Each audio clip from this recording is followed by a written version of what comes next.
Түркістан облысының ауыл шаруашылығы саласындағы әлеуеті жоғары. Халықты табиғи өніммен қамтамасыз етіп қана қоймай, мыңдаған адамды жұмыспен қамтып отырған салада атқарылар істе аз емес.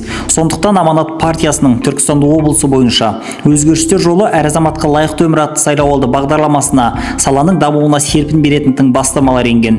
Осы орайда Түркістан облысы мәслихатының депутаты Нұралы Әбіш партияның сайлауалды бағдарламасының жол картасына енген тармақтар бойынша облыстық ауыл шаруашылығы басқармасының есебін тыңдады. Біз аграрлық комиссияның облыстық мәслихатта соның комиссияның төрағасы болғаннан кейін біз осы аграрлық салаға өте қатты көңіл бөліп қарап отырамыз.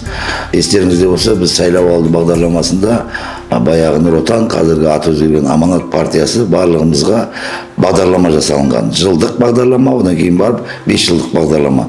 Соның ішінде осы жылда ауыл шаруашылығы басқармасы бойынша 5 индикатор болған.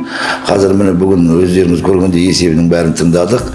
Оның барлығы орындалған. Былайша айтқан уақытта 100% орындалған десек, біз артық айтпаған боламыз.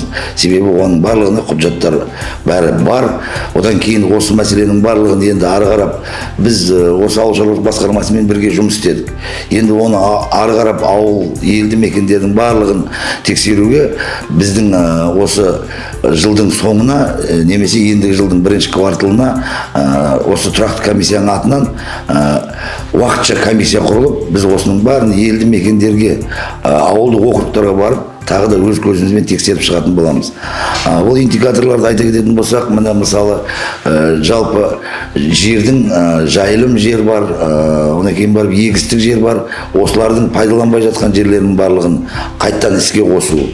Одан кейін барып жылыжайдың жерінің көлемін арттыру. Содан кейін малдың ірі мал, ұсақ мал, осылардың бәрін цифрландыру. Және тағы осындай мәселелердің барлығын қазір өздеріңіз куә болғандай облыстық ауыл шаруашылығы басқармасымен бірге талқылап, оның жұмысының нәтижесінің барлығын көрдік. Мен айтқан боларым, жұмыстың барысы қанағаттанарлық. Жаңағы айтқандай, Аманат партиясында өзіме берілген жаңағы ауыл шаруашылық басқармасы бойынша 5 индикатор болатын болса, осының барлығы толық орындалды деп айта аламыз. Өйткені өзіміз бәріне көз жеткізіп көріп білдік жаңа. Нұралы Әлмаханұлы ауыл шаруашылығын дамытуды көздейтін сайлауалды бағдарламаның жол картасына енген 5 тармаққа жетекшілік етеді. Атап айтқанда, ауыл шаруашылығы жерлерінің үлесін көбейту, мал және өсімдік шаруашылығын цифрландыру, саладағы жалпы өнім көлемін өсіру, жылыжай алаңы мен еңбек өнімділігін арттыру бағытында жасалған жұмыстар аз емес.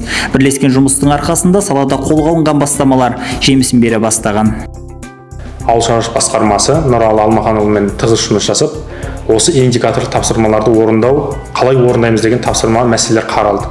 Нәтижесінде 5 индикатор тапсырма мерзімінде 2020 жыл қорытындысымен толық 100% орындалды деп айта аламыз. 5 индикатор тапсырма 100% орындалды. Оның ішінде ең бастысы бізде жалпы өнім, ауыл шаруашылығындағы жалпы өнім көлемін 76 миллиардқа асыру, жеткізу қажет болатын. Оны жеткізу мақсатында біз Нұралы Әлмаханұлымен келісімге келіп, талқылап, қалай жүзеге асырамыз. Оны 3 бағытқа бөлдік. Оның біріншісі бір алқаптан 2-3 өнім алу арқылы, яғни ауыл тұрғындарының табысын артады әрі, және екінші мәселе осы индикатор тапсырманың орындауына негіз болады. Екінші, жеке қосалық шаруашылықтарды әр үй алаңдарында тамшылатып суғару арқылы өнім көлемін арттыру. Ол жерде де екінші мәселе бар, пайдасы ол суды үнемдеу мәселесі. Және үшіншісі, ұсақ шаруаларды кооперативтерге ірілендіріп, біріктіріп, жалпы табысты арттыру мақсатында 3 бағытта жалпы өнім көлемі артты. Яғни ол жерде 76 миллиардқа асыру, жеткізу тапсырмасы берілсе, жыл қорытындысымен 156 миллиардқа тапсырма орындалды. Тапсырмада ауытқулар болған жоқ, мерзімінде 100% толық орындалды.